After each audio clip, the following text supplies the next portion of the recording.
दो राय बहुत सुंदर किया मडाढ़ी मोरे कोई और यारी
सपोर्ट में ताली तो बजा दो भैया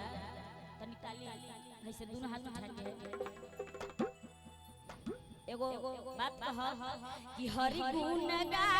के अंतिम गीत गाई अरे जीवन बना ले रे पगला तो हरिये गुण लास्ट में प्रयागराज का कुंभ देखिए कुंभ नहाए से कुछ ना होई मन में श्रद्धा होके के चाहिए घर के